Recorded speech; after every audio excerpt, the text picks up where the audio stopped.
Denise Stephani. I'm an international dancer and choreographer.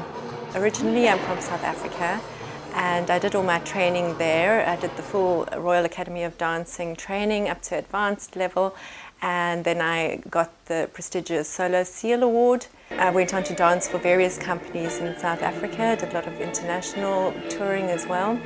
Then I won the F&B Veto Award for Most Outstanding Dancer in Contemporary Style, as well as the TASA International Vision of Top Talent Award. I started my own dance company, BCY, in 1997, which was a time of great change, positive change in South Africa, but also a lot of turmoil. A lot of the companies were closing down, there was no funding was going elsewhere. So it was important for artists to pull together and create in difficult times. So I was able to get some of the top performers in South Africa, and we created a cooperative company. I was the director and organizer, but we all worked together and created work for each other.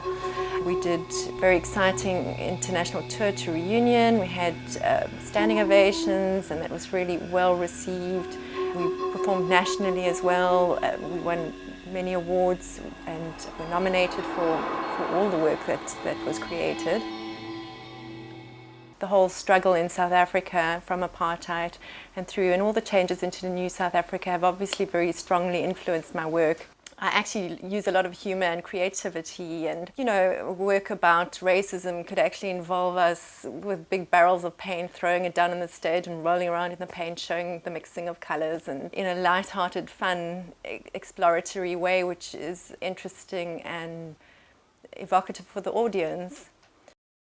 2 years in a row, actually, I did the Presidential Awards at Mandela's estate. That's for the Africa Education Awards, and that was a huge fundraising thing that raised millions for the Nelson Mandela Children's Fund. And I arranged the entertainment for that and also performed. And the one year I was really lucky to be up on stage with Mandela and helping him hand out the awards. So that was one of the highlights of my career. In 1999 I started a centre called Butterfly Haven Castle. This was for abuse survivors and for youth. The idea was that it would be a magical kingdom that kids would love to come to, filled with parkways, fairy dells, teepees, pyramids, and there was an enchanted castle play park. The main centre was built as a castle with a spiral staircase, which the kids loved. We had thousands of children coming there, some with AIDS and many who'd been abused. But we also had advantaged kids who came and had parties there to help fundraise, to help disadvantaged children. This board we had up in the Enchanted Castle Play Park, and when families and children came for their parties, they saw this and they could see what they were contributing to, where their money was going. We raised money for the Mandela Park fire victims. There was a terrible fire and we replaced things.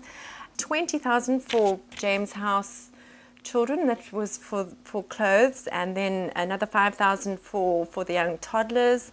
We also had various things happening for burn survivor victims. Unfortunately, there's a lot of fires in South Africa and a lot of burn survivors. I did a lot of education work in schools, so I did child abuse prevention programs and environmental education, and then also did writing and art projects in schools. So with this project, I was asking children to convey how the violence and crime was affecting them, and also to maybe draw a picture of how they would like their world to be, how they would like their life to be. I'm hoping at some point to create a book with some of these drawings and a lot of the writing that the children did, because I think they had really important things to say, and it's important for the youth to have their voice heard. At the centre, I also initiated the first South African chapter of the international network Free the Children. Now, this international network was started in Canada and has been going for a number of years. We as a network have been nominated for the Nobel Peace Prize and various awards. The great work has been done in India, Pakistan, China, and then our work in South Africa. A very big part of Free the Children is education. They encourage children to take action in their own communities and also in terms of global citizenship. So it's all about empowering youth to take on issues because they're inheriting the world, and many of them actually do want to say when they're a lot younger, and it's giving them that opportunity.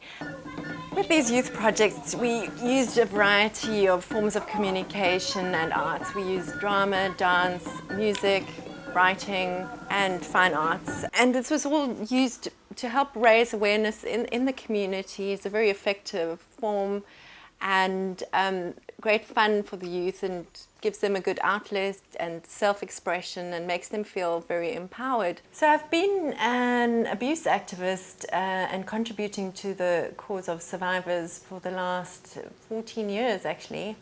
And over time, especially the last 12 years, I was constantly researching and journaling through my own stuff, and also through the work and the stories of the survivors that I helped.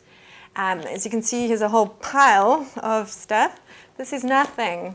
Okay, I've got a suitcase and 3 other boxes full of newspaper clippings and magazine articles and tons more of these. I'd love to do something with this, and that would obviously require some support to have the time to publish and contribute to society with all this work and research that I've done.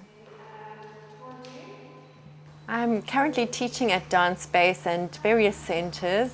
I teach ballet, contemporary and jazz, a little bit more of the fun dances like salsa, and I'm specialised in African dance. I did a lot of research and study of African dance in South Africa, and even did a mad project where I went off and did research on the Himba tribe. The Himba are relatively unaffected by the West still because they are in such an isolated region. So I went and stayed there and saw a bit of how they use dance as a community therapy and how they use it to actually clear their issues between each other. So I've had amazing opportunities in Scotland to do further study. I studied dance and movement psychotherapy, short course at Queen Margaret University, and went on to study further psychology and screenwriting at Edinburgh University. So I'm going to be bringing all of these things into my future work. I'm busy developing some big projects at the moment and applying for funding for residency and for further creative development on them. I have been writing for a long time, so they would involve writing and research that I've done in the past, and also a lot of it would be choreographic. I would want it to be filmed as well. I would like to create a documentary and film. These projects are, of course, covering social reform issues, and one of them is more specifically regarding abuse and abuse survivors and tools to help combat the side effects of abuse.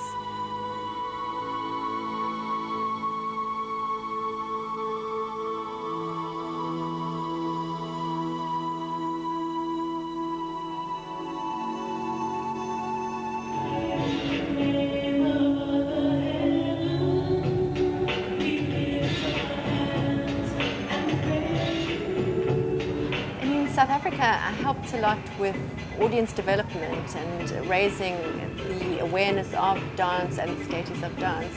I feel that in Scotland, dance as an art form is very underappreciated and undervalued, and I would like to help raise its status within Scotland and also internationally. I think Scottish artists are very talented and passionate, and have got a lot to offer the international arena.